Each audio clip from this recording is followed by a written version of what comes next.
City of Stevens Point Special Finance Committee meeting, recorded October 28, 2019.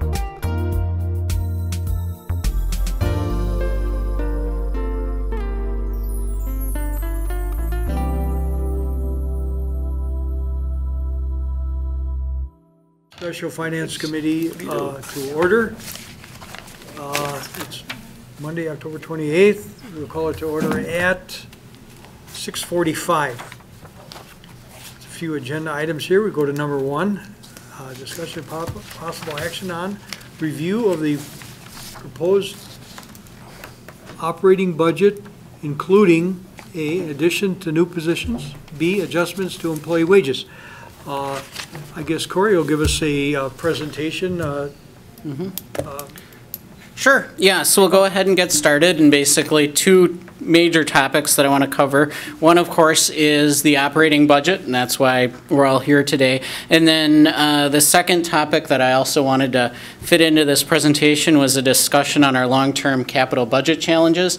I actually had planned on having that discussion 2 weeks ago at Finance, but if you remember, Finance went very, very late, and I kind of got the feeling that after a 4-hour meeting, it would maybe be good to pick this up some other time. So at the end of the presentation, I'd also like to have a conversation with that and keep that discussion going. So to get right into it, the part one of the operating budget, first of all, we budgeted once again for continuity of services, continued funding for existing programs and positions, no major reductions or anything to speak of. The primary focus for this year was, of course, new positions. I know last year we had talked about 2019 being a year to focus on wages, 2020 being a year to focus on new positions. We developed a staffing plan with 3 different phases and planned on implementing the first phase of that plan in 2020.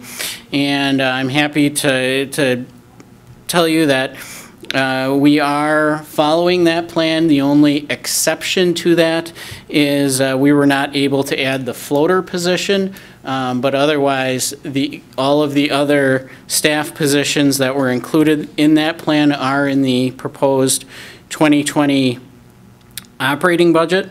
We also were able to make some positive adjustments to keep compensation competitive. We'll talk about those in a little bit more detail. And then finally, I do want to note that these results definitely are not at all typical. It was an unusually strong year, very, very strong year for new construction. Don't jinx it. Yeah, I know, knock on wood. Strong year for many other items. So certainly I feel compelled to say that this is not typical, that we could add 5 positions in 1 year and also make some wage adjustments. And I do want to let you know that, not to give you the bad news right away, but for 2021, that's a year that right now, as far as what we have in the pipeline, we're not expecting that large of a net new construction number, where for 2021 certainly we're not expecting we're not expecting to implement phase 2 of the staffing plan in 2021, just based on the way things are looking right now. Can I ask a question? Yeah, go ahead. What's the prediction, or at least estimate, for 2021 percentage? So what you're looking at now? Did a back of the napkin kind of calculation with. I won't hold you to it. Sure. But our back of the napkin calculation, we're coming up with around 1.5%. Okay. As far as net new construction. Sure. So, and we'll get into net new construction and what it was for this year. So this is sort of the budget summary sheet.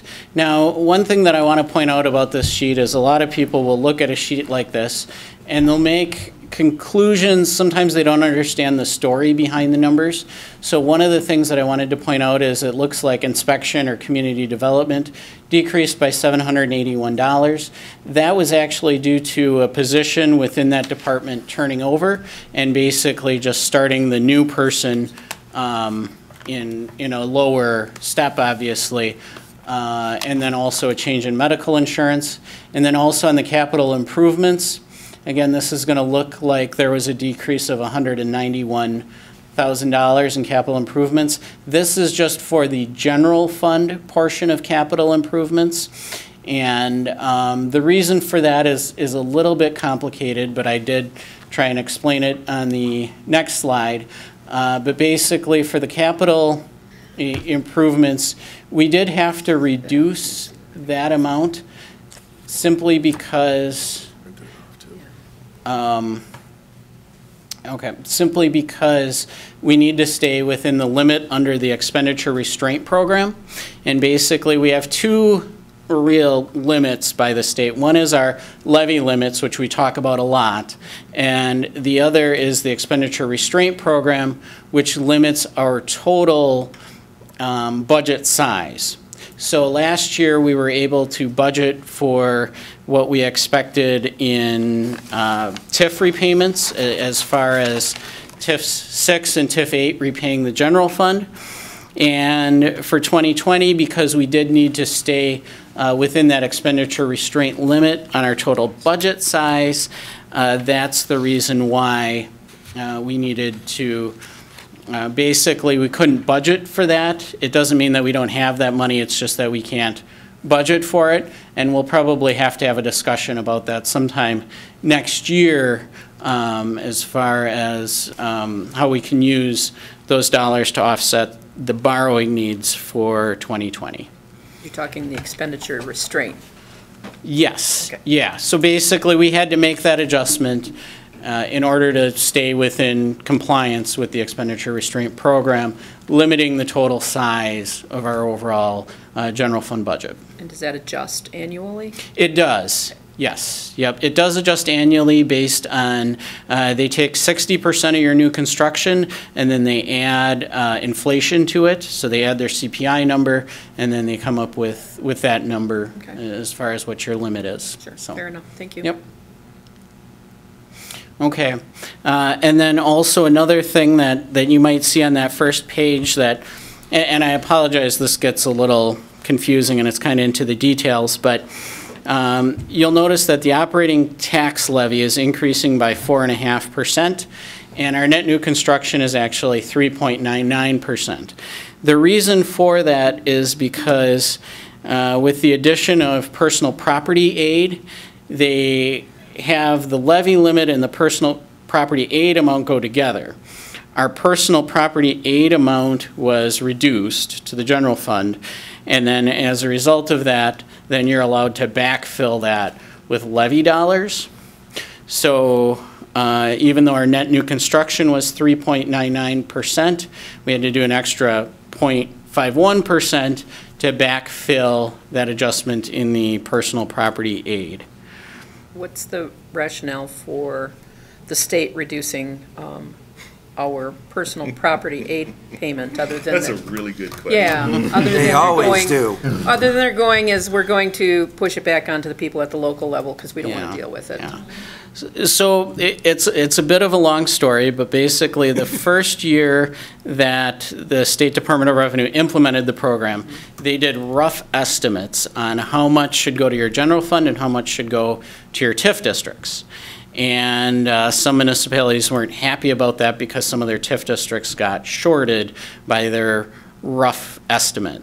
So what ended up happening is this year the Department of Revenue revised their calculation to be more specific, to actually ask each assessor, okay, how much personal property in terms of machinery did you have in each one of these TIF districts? And then they made those adjustments, so basically they changed the formula completely in how they calculate it. Change the rules. Yes, yes, they basically did, yeah. Which, and that did benefit some of our TIF districts, but it shorted the general fund in the process. Thank you. Yep. And then also, one number on that summary sheet, the total tax levy amount, increase of 3.1%, that is accurate, that the total city tax levy is increasing by 3.1%, and that does work out to a tax rate that's expected to increase by 30 cents from $9.65 per thousand to $9.95 per thousand in value. So as far as the impact on an average taxpayer, it's an increase of $30 on every 100,000 of assessed value. So, and I like to put it in terms of $100,000 just because it's more relatable and also real easy to do the math. If you're assessed for $140,000, it's $30 times 1.4, and that should get you pretty close to what the tax increase would be. So as far as our sources of available funds, a couple of things. We did have a very strong net new construction number, 3.99%. That is before the personal property aid adjustment. Had $151,000 in increased investment interest revenue. And even though interest revenues have been fairly volatile lately, having that 5-year ladder strategy has really helped, especially in this interest rate environment, to give us some confidence to budget for that revenue, even though we don't really know what the future holds in terms of interest rates. Saved $145,000 by reducing our self-insured workers' compensation premiums. And certainly I think that's a citywide effort to promote safety. We have had an active safety committee for, I believe, 4 or 5 years now. So that certainly has been paying off. About $77,000 in increased inspection revenue has been fairly consistent as far as how inspection revenue has been coming in, so we are able to budget a little bit more there. And then we also did have a $36,000 increase in aid under the expenditure restraint program. As far as net new construction numbers, so as you can see, 2020 really 3.99%, that's higher than really any of the recent past years. And then also, you had asked what I think it'll be for next year, and I said back of the napkin about 1.5, and you can see that is a little bit typical for some of the years where maybe you don't have one huge project that really pushes that number up. As far as where is that new construction, total of $76 million in new construction. As you can see, the largest portion of that, $44 million, was Century, and then also $16 million was Lineage Service Cold Storage. And residential construction, $6.4 million. So going to the percentages, one of the things that you can see is just these two large projects, Century and Lineage, 79% of that net new construction number. And that is, I would say it seems every year, maybe not to this extent, but every year we have 1 or 2 projects that really make it for us in terms of budget, in terms of that net new construction number that are really substantial. And then you can see a couple of other smaller projects, all residential construction 8%, which is actually, for the most part, in line with really over the last 6 or 7 years, how the growth in the city has been in terms of property tax-based growth due to new construction has mainly been commercial properties rather than residential properties. So as far as uses of available funds, and I used to present this as, I used to do budget positives and budget negatives, and then I was told that it wasn't right to refer to a negative as giving people a raise or creating a new position. So that's why I changed my terminology to say sources and uses. So basically we covered where the money is coming from and basically why we have some additional money this year. Now I want to talk about uses a little bit, and this slide is really, this is the first phase of the staffing plan that we presented last year, which is the 2 new police officers, a new firefighter paramedic, a new parks technician, and half of a city engineer. The other half will be paid for by utilities, so the $58,000 is just the half that's being supported by the city general fund, and of course the other half that's supported by the utilities, yes, certainly city residents are paying utility rates as well. So it's not that the other 58,000 is free. That is coming out of the utilities. And then I also put up here, I think it's important to be able to explain to people if their taxes are going up, why are they going up? And to, you know, people sometimes will ask, okay, you know, what am I getting for this extra money in taxes? So I did put the numbers up here as far as the total cost for a $100,000 house. So again, we talked about our $30 earlier. Now you get a little bit of a breakdown as far as where that $30 is going. So if somebody says, what am I getting for my lousy $30? If they ask me, if they ask you, you can say, okay, well, here are some of the things that you're getting for your $30. And then I don't know if any of the department heads wanted to come up to talk a little bit about the staffing plan and kind of what it means to. May I ask one question before that? I just want, this is wages and benefits, correct? Yes, yeah, it is wages, health plan, That's pensions. an important thing Yep. here. And I want to point out, too, that it says new positions, but over the years, a lot of these positions had been Yeah. previously cut from the budget. Right. So these were positions that were trimmed back on those lean years. We are now able to reinstate a lot of these positions. And yes, to speak to that point, I know most of the council members have been here and heard this discussion for going on approximately a year already, where the department heads recognizing that previously introducing a request one-on-one really started pitting the alders to weigh just what the priorities are, where it was the department heads or the chiefs understanding what the priorities or needs were and having that conversation.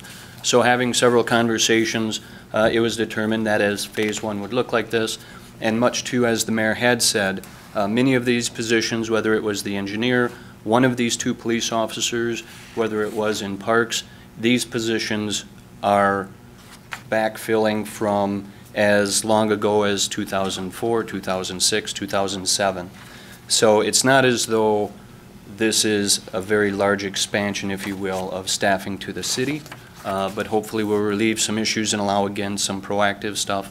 Speaking specifically to the police department, again, the alders recognize some of the concern and issues that we're having, and one of these positions is going to be an addition of another drug officer, hopefully, again, to mitigate some of the issues that we're having in our community. So just speaking on behalf of the department heads, very much appreciate and thank the council for recognizing the needs and recognizing that we are trying to be fiscally responsible and bringing this to you in phases, knowing that not all of it can be budgeted and funded at one time.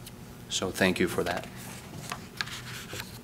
Chief, when you talk about the drug officer, and we've had this conversation, is the emphasis on intervention as a part of this, whomever this officer will be, in order to sort of get to crime before it occurs and hopefully mitigate early childhood trauma and out-of-home placements and all of those things by having the additional staff. And thank you for raising that. So yes, in regarding, and not taking too much time, but one of the benefits of having a second drug officer is the opportunity to engage with those in need sooner. So instead of that addiction being longer, so instead of the children being exposed to this long-term, we have the opportunity to interject ourselves as first responders and get those in addiction that need the help, prevention, as well as the young individuals that are exposed to it. So very much so, by having the additional staffing and resources, we'll be able to engage much sooner and, yes, to engage in that education and prevention. Thank you.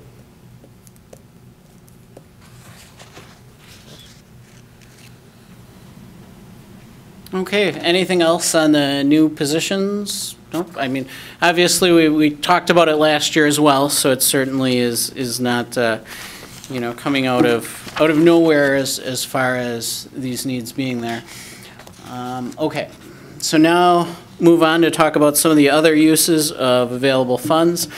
We have $187,000 for a pay plan adjustment, and of that amount, and we'll get more into detail on this, but about $128,000 of that is to give everyone on the pay plan an across-the-board increase of 2.07%. That's based on the Consumer Price Index that's determined by the Wisconsin Employment Relations Commission.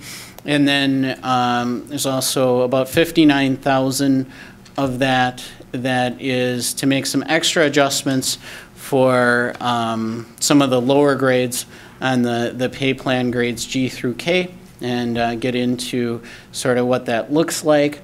And then also a cost of about $59,000 for the salary steps. This is, obviously we have a step program where people move every so often, depending on where they are. It could be every year or every other year. And one thing to note with that is that the total cost of everybody that was eligible for a step moving is actually $109,000, but we did have some turnover, and that typically does help fund some of that total cost. So basically, you have the savings of about $50,000 from positions that turned over and then were replaced with somebody in a lower step, and then you also have about the police department union wage settlement, $113,000, fire department union wage adjustment, $73,000. We did have an increase in WRS pension rates go up this year. That was a little shy of $57,000. And then also an increase in election expenses due to having a presidential election and having 4 elections rather than 2. So just with that cycle, the clerk's office every year is either going up or going down, because every other year they have 4 elections and then they have 2 and then back to 4.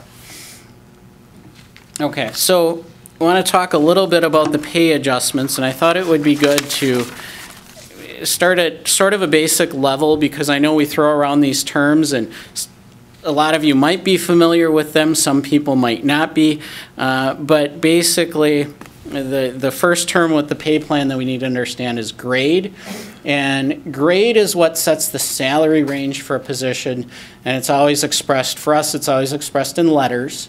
And we do have various grades on our pay plan, which are the various salary ranges of each position.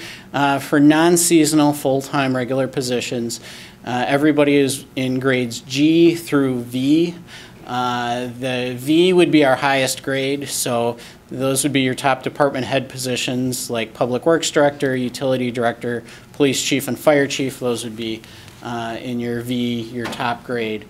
There are some part-time positions that are in grades B through E, and then seasonal positions are not on the pay plan. Typically those are on a separate salary sheet. The difference between the grades is 6%, so if you get promoted a grade, basically your salary range that you're in goes up by about 6%. And then annual cost of living adjustments lift that entire grade. We try to keep our salary ranges competitive, so that's why it's important that whatever that consumer price index number is, whatever that measure of inflation is, that we're keeping current with that to keep our salary ranges competitive. You also have a step.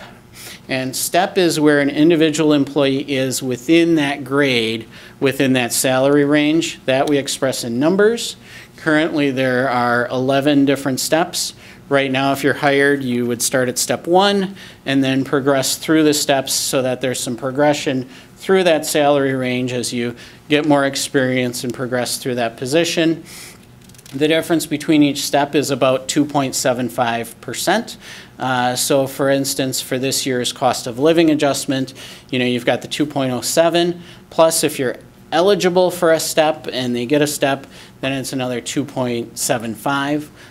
So it would be, that'd be 4.82%. Step 6 is considered the midpoint, so philosophically, policy-wise, that should be the market rate for a position would be step 6. Step 1, that first step, is at 87.3% of the midpoint. So basically, how we originally set up this pay plan was that we're going to hire people at about 87.3% of what we feel is the market wage for that position. Because they're a new hire, they don't start at the full salary, I guess, for anyone that would be in that position.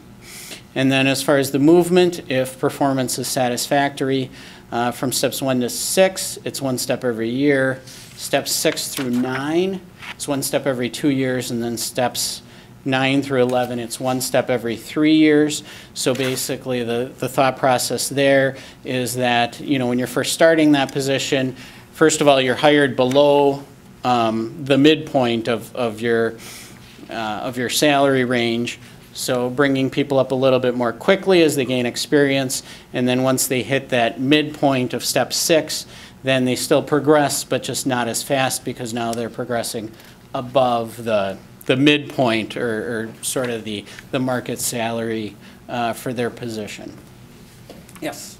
So when, I hate wage studies, but Yep. because we do them in government and then we think they're static. And they're not, because the market is not static. And the real challenge for government is, we have to have a framework, I understand that. But, and I see the recommendation about starting new people at step 2. Because since we did the pay plan, the market has shifted a lot. I just, 3 people this year that I've seen go bye-bye because the market for the same job that they're doing will pay them almost twice as much. So we need to be cognizant of that. I think starting at step 2 might be the right direction, but people need to know the market is not static and our pay plans need to be flexible enough to reflect what's going on in the market, or we lose good people. Sure, absolutely. And I would say another component of that as well, and I know, I'm sure the mayor would be happy to speak to this because I know it's a big issue for him, is some of the things that have gone on in the past with the city where there were a number of tight budgets, and it was always easy to say, well, okay, we don't quite have enough money for cost of living adjustment this year. Well, maybe next year. Okay, well, geez, we don't have enough money to do it this year either. And then eventually you get to a point where now you do another pay study and you realize that everyone is low. Big. And now you've built up this big liability over the years because you haven't kept current with it and you haven't continued to adjust it and continued to try to bring that up with inflation. So yes, I definitely would agree that it's something that you want to be as proactive as you can about and also be disciplined to find that money, if at all possible, to make those cost of living adjustments, because you might get away with not adjusting it for a year or 2, but eventually it's going to catch up with you. It will indeed. Thanks. Yep. Okay, so as far as looking at an adjustment, we did sort of a brief review of just 3 other municipalities, Marshfield, Wausau, and Wisconsin Rapids. Didn't get into job descriptions or anything really too specific, but just wanted to get a general idea of, okay, where are we in comparison to those 3 municipalities? Now, when we did a full pay plan, we surveyed many more municipalities. This was more of a brief sort of internal, just a quick analysis. And those, of course, are the 3 closest comparables that we have. And in general, what we noticed was that many of the pay rates toward the lower end of the plan are below the comparables. We also noticed that in general, the majority of the salaries toward the higher end of the plan are at or near the comparables, or at least within an acceptable percentage. So we're still doing, of course, the 2.07% base wage adjustment to the pay plan. And then, so just looking at one example. So we looked at the position of street maintenance worker. Right now, for 2019, we start that position at $18.32. Wausau's pretty close to us, $18.33. But then you've got Marshfield is at $19.48. Wisconsin Rapids, they're a bit of an outlier, but they're at $24.48. I should note they also start at basically 100% of the midpoint, and everyone is paid the same in that position regardless of years of service. So they start everyone there, and then you don't really have much of a chance for progression. And then also, just for fun, I threw in Portage County Highway. $19.40. So basically, looking at this, you know, if you really think about it, if you throw out maybe the lowest and the highest, where we really wanted to get to was somewhere in that, at least in that $19.50 range. Certainly, we didn't want to be tied for last place with Wausau. So what we came up with was a higher cost of living adjustment for the lower grades. And basically, in addition to that 2.07% cost of living adjustment, we would do an extra 0.5% for grade K, 1% for grade J, 1.5% for grade I, 2% for grade H, 2.5% for grade G. The reason why we phased it sort of like this is we still wanted to maintain some amount of separation between the grades and still have a pay plan that makes some amount of sense. So the result of this would be that right now we have 6% in between all the grades. This would reduce that to 5.5% between grades G and L. And then also, part of this, we would simplify compensation a little bit as well by eliminating the 18-cent lift for operating a wing plow or a quad axle dump truck. So, and the reason for that is, part of that is just administrative efficiency.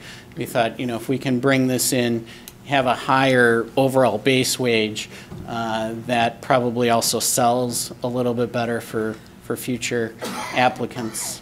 Just one Yeah. comment. And I agree, you know, with the lower grades, I feel that we're on the low end, obviously. But, you know, I was part of the pay plan, and you know, I get a little fearful when we start messing with just certain ones. I mean, now we're gonna start compressing those wages again, and, you know, we're basically making adjustments to only parts of the plan, and that is a little concerning, but I mean, I totally get why we're doing it. I completely agree. But again, it's just a little concerning that, you know, we're kind of tweaking just a portion of it and, you know, not as a whole. So. Yeah, and one thing for sure that I would say we did not want to do is we did not want to get into where we're going to take this position right here and we're going to move it up, and this position right here, yeah, I think this person makes enough, and this position over here, we're going to do this. So that is one thing that definitely we did want to make sure that it was consistent and that it didn't turn into a free-for-all or a battle between departments as far as where are my people in comparison to your people. So one thing that we made very sure to avoid was to not change the ranking of the positions and to not really do it where it favors one over another. Even with making those comparisons, basically, I mean, we're making these adjustments throughout the grade. So for instance, even if your individual position, we looked at and it didn't really come out that you were maybe paid low, we're still applying that across the board. And one of those reasons is just for consistency, and also because we didn't get into enough depth to look at job descriptions and evaluate duties. You know, we didn't do that level of analysis to even really justify willy-nilly moving people around. I just, first this has been a passion of mine, or goal of mine since I got on council, is looking at those wages at the lower end and trying to figure out how we can do better. And I wanted to thank you, Corey, and the mayor, and Joel, and Scott, and the folks over at Streets. I think we've worked on that for a long time, and and David Shore, and Mary Nepone, and many others. So I think this is a great solution. It shows how everybody working together, we can come up with a really, I think is a good solution to a challenging problem. Okay, great, thanks. Anything else? Okay. And then, so just kind of to summarize how this would work, here are all the percentages with the 2.07 plus the adjustments that we talked about of 0.5% to 2.5%. So then there are your total cost of living adjustments for all the grades. And then also the second piece of this, and I know Alder Johnson already alluded to it because it was in my memo, is starting everyone at step 2, effective January 1st, 2020. And part of that, again, is going back to looking at what some of the other municipalities are doing. Again, you see Marshfield is starting people at 90% of midpoint. Portage County is 93% of midpoint. So for us, we felt we were a little on the low end at 87.3. So starting them at step 2 would be 89.7, which we feel is a little bit more appropriate, just given some of the comparables. Obviously, we want to put our best foot forward. And one thing that I want to be very open about is this will mean that employees hired in both 2019 and 2020 will be in the same step. And unfortunately, there's no real way around that unless we move everybody an additional step, and that's beyond what we had in this budget. So unfortunately, that's just kind of the way that it has to be. Sometimes those are the growing pains of making adjustments. And I'd also note that that is consistent with the process that we've followed in the past. So basically, the result of both of those solutions combined is that the lowest regular full-time non-seasonal wage for 2020 would be $19.70 an hour, or an annual salary of $40,976.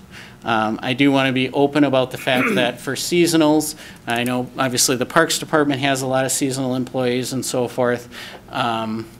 Those are still on the seasonal rates, so I don't want people to think, okay, every single employee is making $19.70 an hour, but every employee who has a regular full-time position, sort of a career employee here, is not just working a college summer. That's the lowest wage that they would be getting. And I want to point out, too, that we started out with a goal of getting every regular, full-time, non-seasonal employee up to over $20 an hour, or at least $20 an hour. There just wasn't enough room in the budget to do it this year, but we got everybody over 40,000. This is good. Yeah, and I think, honestly, next year, as long as we have a cost of living adjustment around 2% again, that will cross that threshold then. So 2021, we should have all of our regular full-time positions over $20 an hour. Nice. And then just a little history on our pay plan adjustments.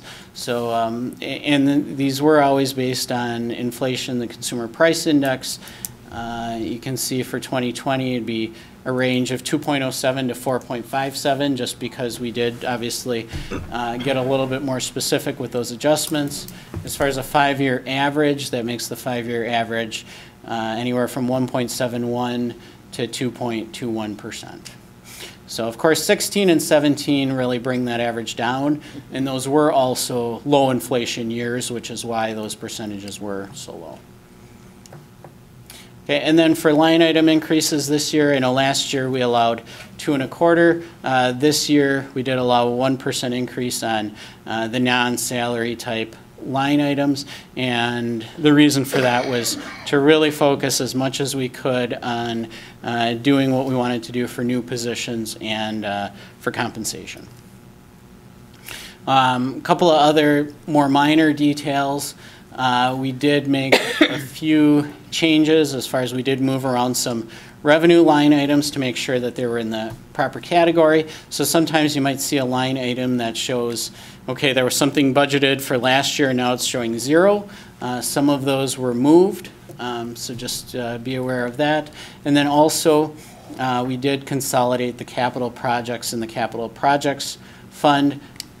A little bit easier to just look at all of capital in one place. Before, we had it split in between 2 different funds, and then people were always wondering, okay, is it in the general fund side or the borrowing side? So now we simplified that process a little bit as well. You just answered one of my questions. Okay. Other changes from the state budget. Was a reduction in cable franchise fees. That's right now it's 5% of the fee on somebody's cable bill, reduced to 4.5%. And so that does reduce the revenue that the city gets in the telecommunications fund. And then the state did establish a new video service provider aid payment that's being made in order to make us whole for the loss of that revenue. So for 2020, that payment is $25,800. This is very much in line with the way the state has done things in the past as far as phasing out different fees or taxes that we can charge. Is they've said, okay, you're no longer allowed to collect this, or you're allowed to collect less, and here's your aid payment to make up for that. That's why we have exempt computer aid. That's why we have personal property aid that we talked about earlier. It was from phasing some of those things out that they wanted us to not tax anymore. So this is a similar kind of a thing. And then for 2021, they're going to make a further reduction from 4.5% to 4%, and then also increase that video service aid payment to again offset that impact. So everyone should see a 1% decrease on their cable bill over the next 2 years.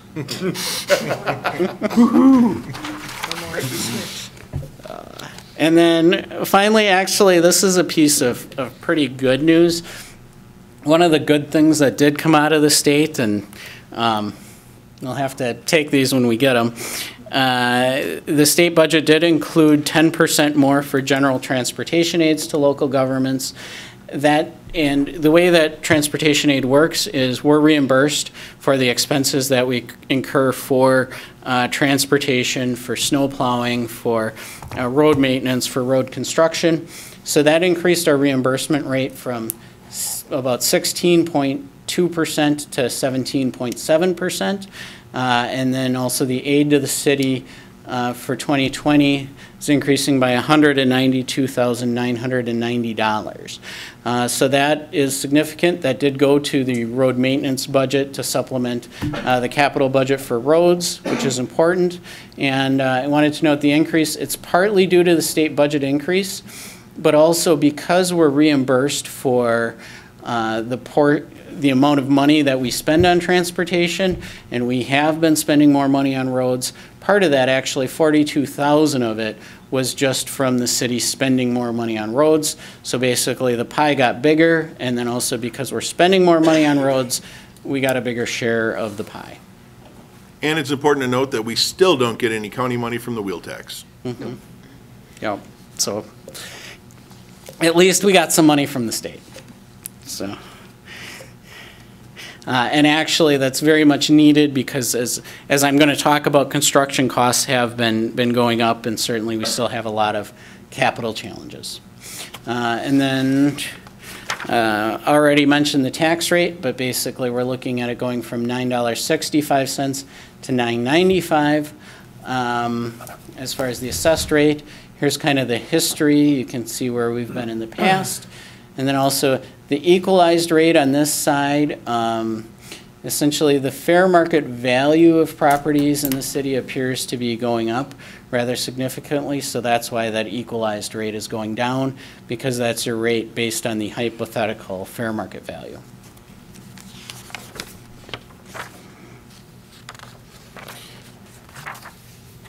So that would be basically, we'd be looking at a proposed levy of $17,006,643 with an assessed tax rate of $9.95 per thousand.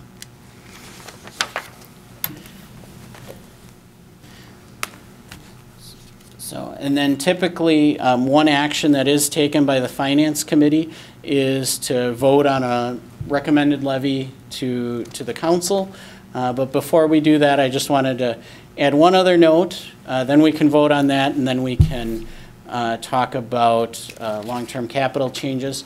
But looking at 2021 and beyond, and we think about inflation, basically I went through and I added up what it costs for a 2.5% increase on police wages, 2.5% on the fire department union wage adjustments, 2% on pay plan overall cost of living, And I added those three numbers up, and we come up with about $283,000. Did a little bit more math.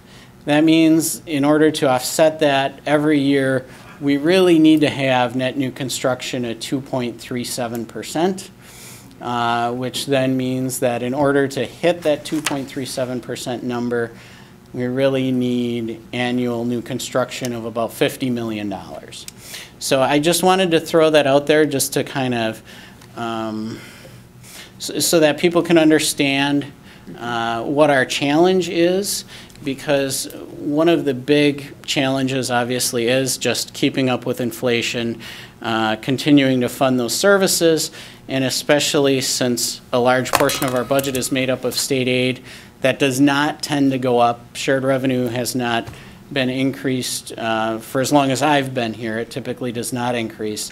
So that does make it a little bit more difficult when you have a portion of your budget that does not increase. Then you need that larger increase on the net new construction to increase that operating tax levy. So that is an ongoing challenge, and kind of like I said sort of at the outset,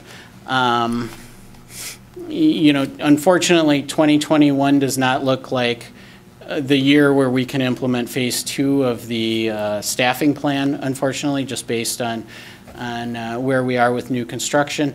The other thing that I would point out is, even if you look at a year like this year, where we had 76 million in new construction, you know, you think about it, if we need 50 million just to cover inflation, what we almost need is strong new construction, plus we need some savings in a few other places, or some extra revenues, or some other positive sources to really kind of push us over the finish line. And I think that's what we had this year, which is great, but I just wanted to point out that this isn't a typical year, and that we still need to continue to be thinking about what can we do in the future, either to reduce expenses or generate more revenue in order to do some of those things that we want to do, because it's not all sunshine and roses. Certainly this is a very good budget.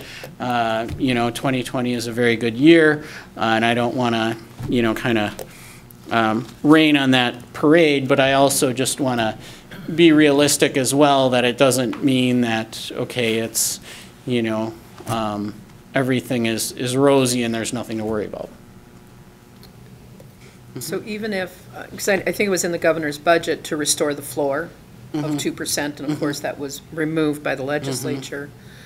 But even if that was restored and actually brought back, and I think they removed that, back in 2005 or 6, something like that, it would still be shy of what we need. So this is good information to have conversation with legislators on. Yeah, absolutely. And one of the things that they don't always understand as well is that, you know, we still have a large number of employees who still have bargaining rights. So, you know, whether, you know, the raise that we want to give them sometimes doesn't really matter. We have to bargain with them in good faith and sign a contract. And so, you know, sometimes we don't even necessarily have complete control over that. So if you say, well, you know, we don't want to maybe pay our police department or our fire department that much. Careful, the chief's looking at you. I know, but I guess, but my point is, you know, we don't even have that option. It's, I mean, we, you know, they have bargaining rights, they can take us to arbitration, and we also have some multi-year contracts with them, so. Yeah. Well, it's good information to have. Yeah. Thanks. So your comparison of equalized value versus assessed value brought to mind the question. Clearly, we went too long in between last Evaluations. right. Yes. So we did. when Are we doing it again? yeah, when should we you know assess the value of the actual value of properties next? Sure. It should be within the next couple of years. So what the state does is they actually make an estimate of where you are in terms of your assessed value versus your equalized value and how much you're actually assessing.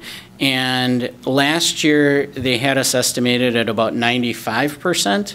For this year, they estimated us at about 90%. So what that means is they're estimating that our assessor is only assessing properties for 90% of their value. Or that if you have a home that's really worth $100,000 that could sell for $100,000, what they're saying is on average, in Stevens Point, it's likely to only be assessed for $90,000. We're actually required by the state, I believe, to revalue the properties after we hit 85%. Actually, it's after you go below 90% in one class. Okay. Yeah. So, and then that starts the clock. So we are thinking the clock actually could start as soon as this year. Now, of course, then you do have 4 or 5 years to do it. Sure. So they do at least give you some time, but we are expecting that if not this year, next year, they're going to put us on notice to say, hey, Stevens Point, you're out of compliance and you need to develop a plan to get back into compliance, so. That sounds like a future Finance Committee agenda item to start planning for that, so that we can get good participation and instead of people with their hair on fire when we finally do it, so. Oh, yeah, we just didn't need to wait as long as we did. Right, we waited Past. too long, That was absolutely. really the key. That was not fair to anybody, so, yeah. Sure. I have one more, Yeah. and it relates to conversation you and I have been having about emergency management, and redoing our emergency management plan because it's woefully outdated, and finding someone resourceful enough to be able to coordinate that within the county, or in the county, sorry, wrong hat. Or the city. Or the city, county. or in the city, so we have to continue to have that conversation because that's critically important. I think we have an obligation to everybody to make sure we get that done. Well, and I can give you a quick update on that. We had looked at the county emergency management, taking over the duties for city. They are expecting the need for another position to do that. We have an opportunity in the city to have one of our staff do it. Obviously, we don't want someone who's going to be critically involved in most of those emergencies, so public works, emergency services, fire, police, that sort of thing. We don't want them to be in charge of it. I also had discussions with our city clerk, who is a retired police officer and very familiar with emergency management. Nice. However, as Comptroller Treasurer mentioned, apparently we have 4 elections next year. 4. So taking on those duties next year Yeah. would be a problem. That would only leave 2 or 3 months in the interim Right. to do something like that. I expect a proposal to be in front of the Personnel Committee within the next month or 2. Nice, thank you. Anything else, Corey? Well, otherwise, I still want to talk about some long-term capital stuff. How would you like to do this? I'd like to ask yeah, Corey a question yet, yeah. maybe some other people would too, I don't know. On our city debt, we owe money. Are we paying any of that off this year, or are we just staying level, or what's going on? So for 2019, because we didn't really borrow for any TIF projects in 2019, so there should be a reduction in 2019, because basically I look at our debt, we kind of have it in 2 different buckets. We have the debt for our general city capital projects, and we have debt for some of our TIF projects. The debt for our general city capital projects we've kept very stable. We've been very committed to the concept that we're not going to borrow more for capital than what we're repaying in principal. So for 2019, the overall debt should go down. Now, for 2020, of course, we do have a number of TIF projects, which if they all happen, then for 2020, those TIF projects would be expected to push that debt up. But our overall debt level at the end of that will still be lower than it was in 2013. So because we have reduced our debt over the last 6 years or so. But how much interest do we pay every year on our debt approximately? It's several $100,000. Several, meaning 5, 6, 7? Well, I could give you the exact breakdown, but you're looking at a couple $100,000 for the capital portion, as far as that's funded our general capital projects, and then plus our TIF debt. I could go back and get the exact numbers for you. That would probably be better. But it is, it's several $100,000. And we're not paying any more of that debt off this year. It's staying level? Same amount we paid off last year, we're paying off this year?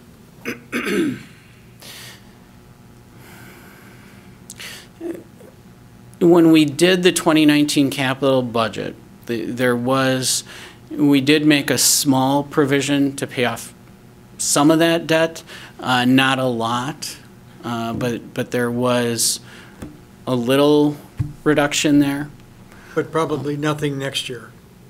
Yeah, well, next year, if all the TIF projects happen as planned, and again, they have to, and they all have specific completion dates before we give them the money, but if all those projects happen, then I would expect our TIF debt, our total outstanding general obligation debt to go up.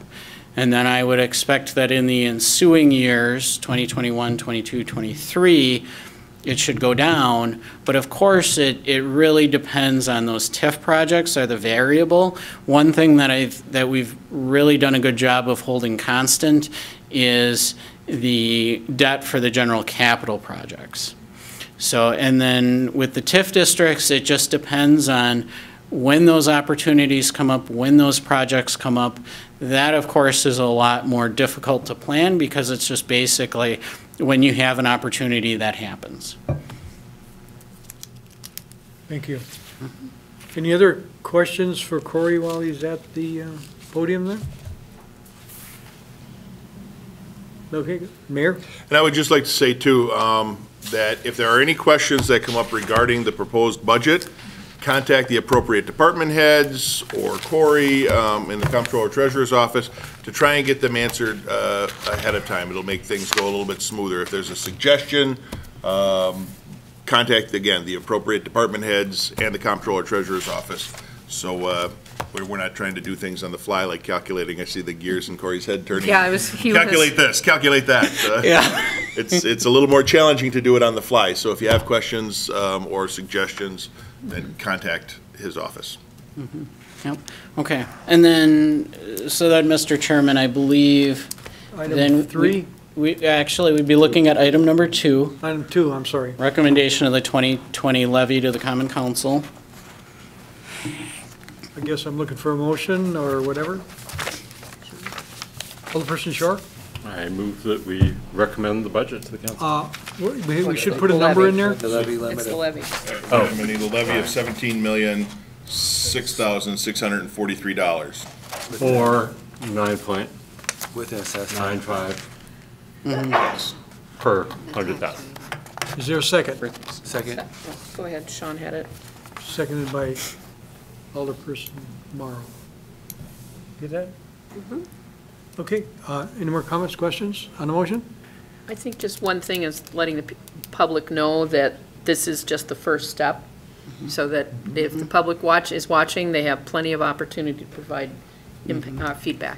And we will have not only the proposed budget, if it's not already there, but the PowerPoint from tonight available on the city website as early as John gets up in the morning tomorrow. So probably before noon. Yep. And then the next. Oh, he's got other things to do too. Yeah. And then also the next meetings on this, you do have Finance Committee again to talk about it and make any changes on November 11th, and then final approval on November 18th. And of course, public comment is welcome at both meetings.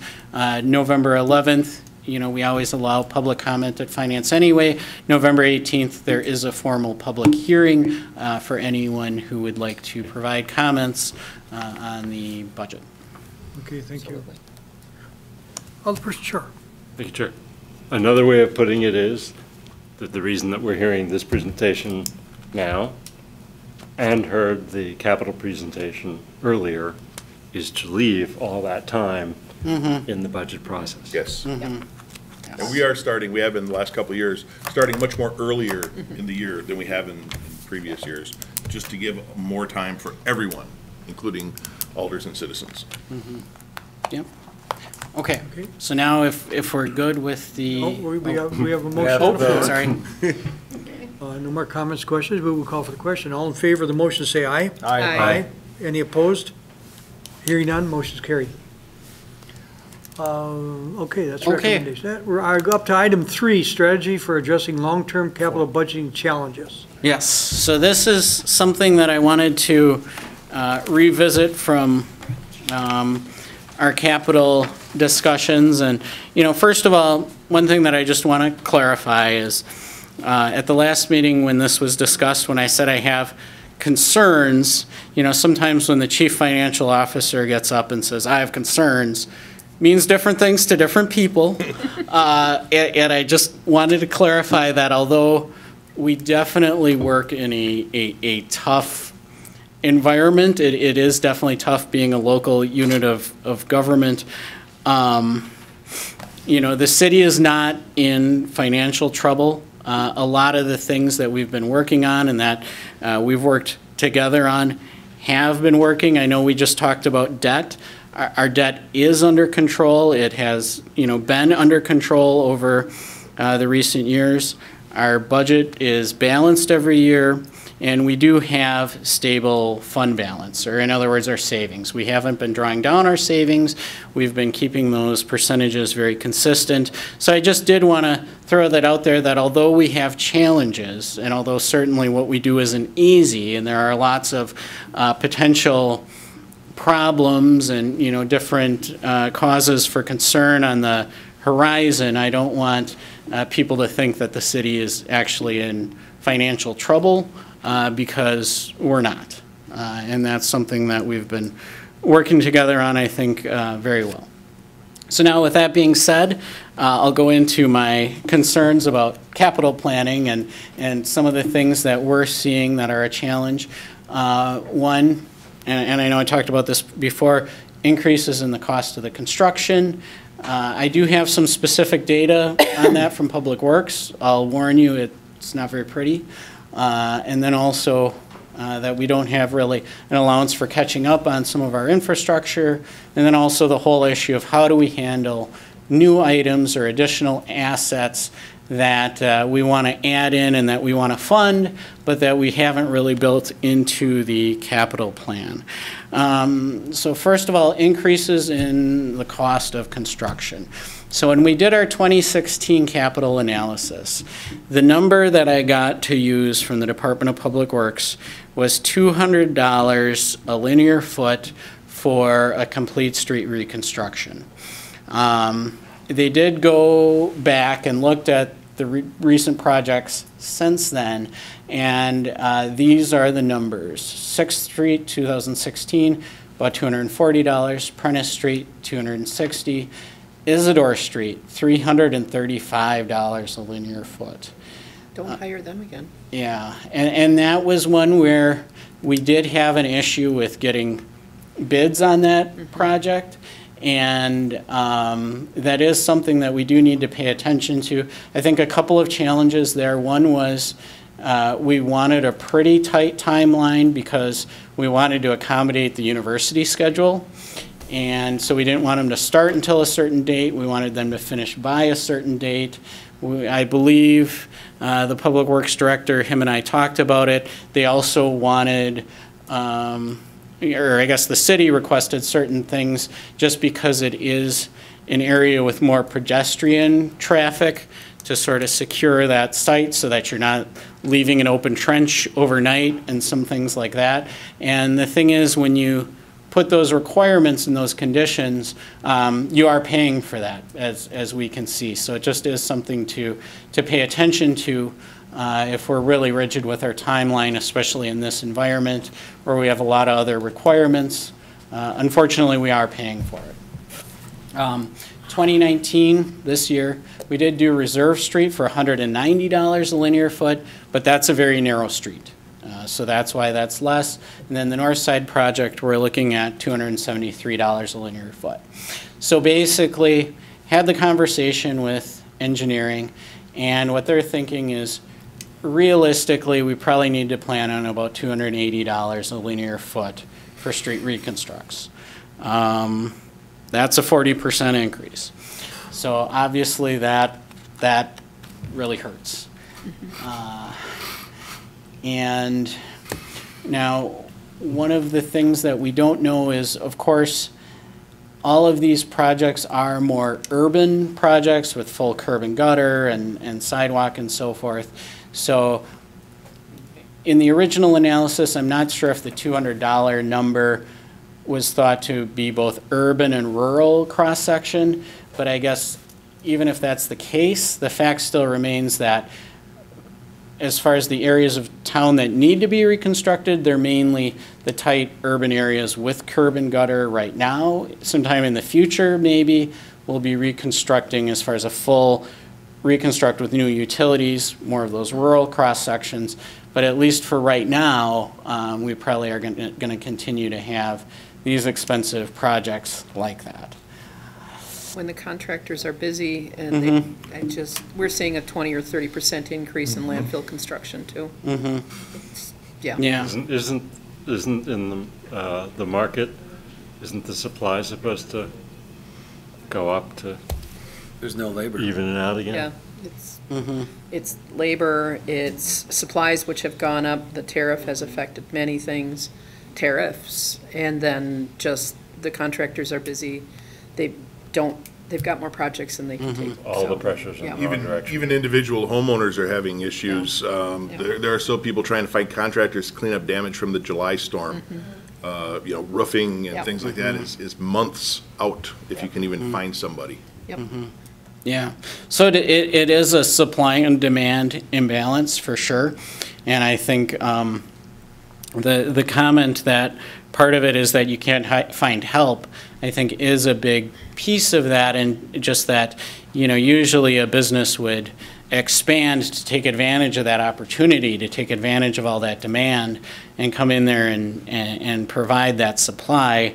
But of course, with the shortage of workers, that just makes it more difficult for these businesses to even be able to expand. So that's definitely a challenge. So just to put it in perspective as far as, okay, what does that actually mean in terms of dollars, the 200 to the 280? Basically, you'd be looking at an extra $668,000 a year to maintain that 90-year replacement cycle and do 1.58 miles per year, which is what we calculated we would need.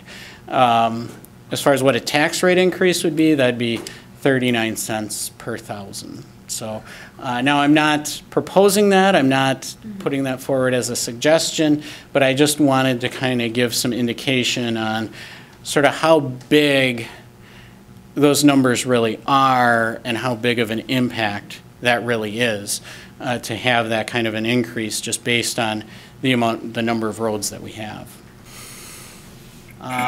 So, I mean, basically. How many miles of road do we have in the city? We have 143. Just so people can bring, We ballpark it at 150. yeah, so they Yeah. can bring into context what, people will say 1.5 miles, that's a lot of miles, but when you have 150, it's not. Yes, yeah, well, in the 1.58 mile number, that's how many miles you have to do a year Keep up. to do 143 miles of road in 90 years. Yeah.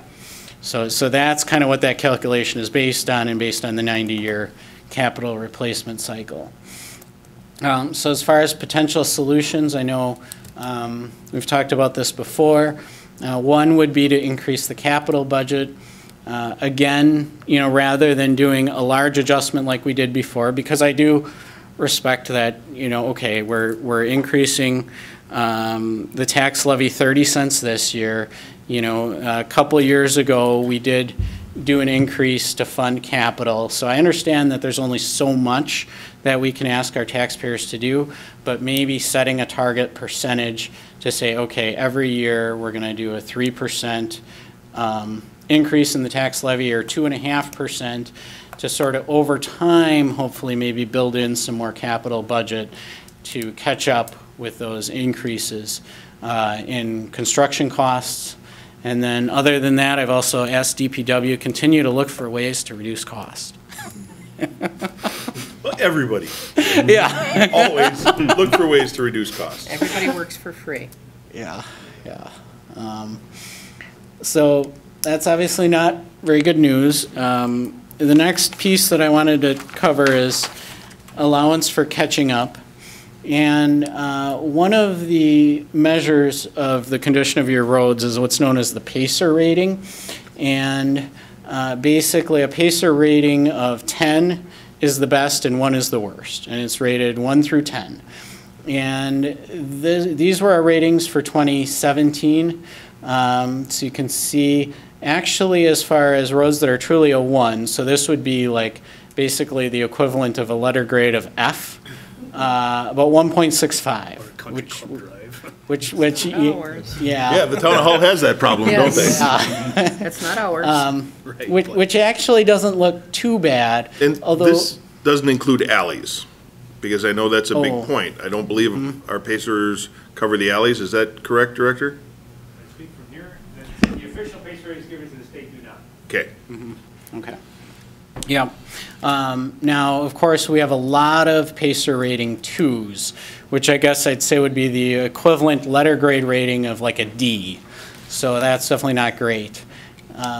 Looking at going into 2019, just did updated ratings. They actually did improve a little bit, not a lot. But they did improve a little bit as far as the number of 1s and 2s. And basically, a 1 or a 2 essentially means it should be reconstructed. And then, so basically, if you think about, okay, what would be the total cost to catch up, to fix all of these roads that really should be reconstructed right now? 17.85% of our roads are rated a 1 or a 2, equals about 25 miles of road needing to be reconstructed. Based on our updated cost numbers from the last point there, we're looking at about $25.8 million if we wanted to fix it all right now, today, fix all 25 miles. Of course, we don't have $25.8 million. Yet. Yeah, Oh, so are you saying that you win? There's a chance. There's a chance. It's like 200 and some million. Yeah, we can do that. Donation. Yeah, checks in the mail. so, we'll certainly hope that the mayor wins the lottery.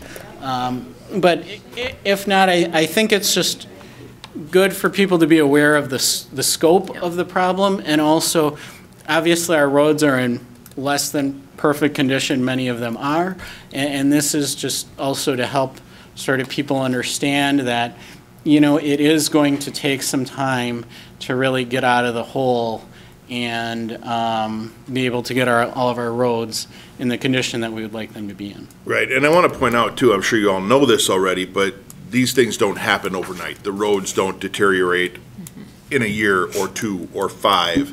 And that's part of the reason that your staff and the council has been supportive of this, of installing curb and gutter, installing swales to get that water off the road, because the water on the road seeps into the cracks. When winter rolls around, it expands, makes the cracks bigger, and before you know it, believe it or not, we have a pothole problem. And we're playing catch up all the time. So we're on a path to catch up, but it's going to take us a while to get there. Yeah, and so we do the best we can with the resources that we have. So, and then as far as potential solutions, again, maybe thinking about how do we want our capital budget to grow in the future to kind of address that, and of course balancing that with what we're comfortable levying in taxes and what our citizens are willing to pay.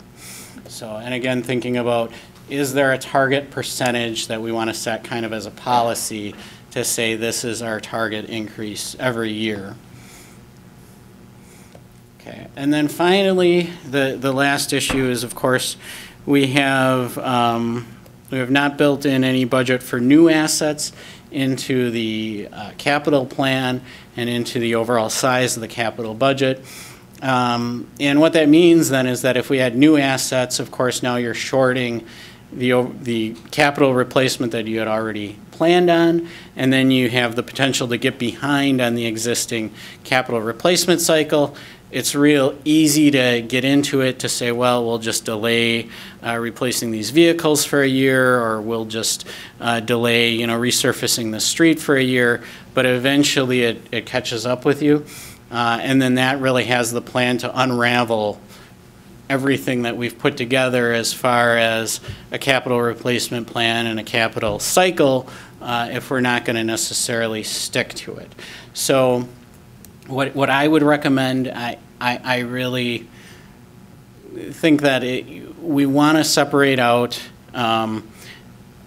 new stuff from replacing existing assets so that the two are not competing with one another.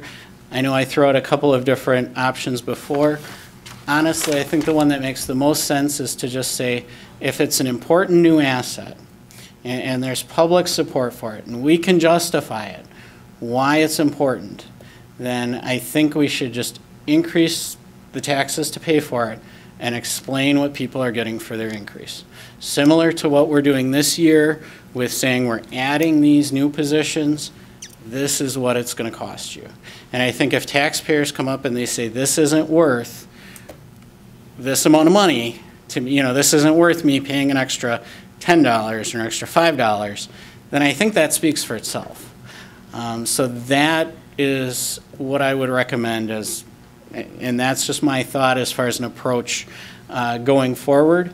But I think one element here is, first of all, we want to make sure that we don't get into a situation where we're taking away from the capital replacement that needs to happen.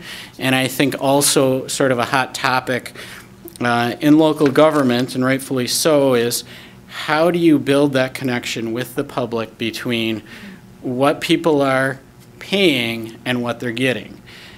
And a lot of times I get that question, okay, my taxes went up, what am I getting for it as a taxpayer? So I think being able to answer that, to say you are getting a new playground, you are getting a new, maybe amenity at the city pool, whatever it is, that's a lot easier than saying, well, it's inflation.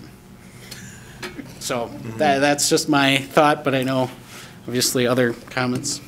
So I couldn't agree with you more about, I've said, when I started working in government, my first government job was in 2002. And I was amazed at all the wonderful things that my colleagues were doing, and that we don't do a very good job of public relations sharing that. And because we just assume everybody knows. So we need to be able to tell the story better about how we're using the investor dollars. If we were a major corporation, we would be having shareholder meetings and we would explain how the money was being spent and their investment and so on and so forth. So I think we need to couch it in that. But to the other thing is, I truly believe that when we have a strategic plan that is, stakeholders help build, the council help build, staff helps to build, and we look at the city from a holistic perspective with our mission, our vision, and our core goals, then a lot of these things will start falling into place. That story will be filled with the story of a new whatever, because whether it's moving, streets department out of Buchholz Park and into a more appropriate place, we'll have created the foundation from the strategic plan. So. Okay, great. Other thoughts? We didn't touch on that last option, Cory. Oh, well, okay, so the last option is to simply not fund any new assets. And I feel like that's kind of where we left it in the last, when we did this in 2016 and went through the long-term capital planning and didn't really ever decide to build in a portion for new assets. And I think what we've discovered is that things are going to come up, and there are going to be things that the council is at least going to want the option to look at. So I think it's good to have some sort of framework to say, okay, this comes up, how do we go about evaluating that and making that happen? Future agenda item. Okay, thank you, Corey. Yep. I guess if there's no other questions, we are adjourned at 8:05. Not bad.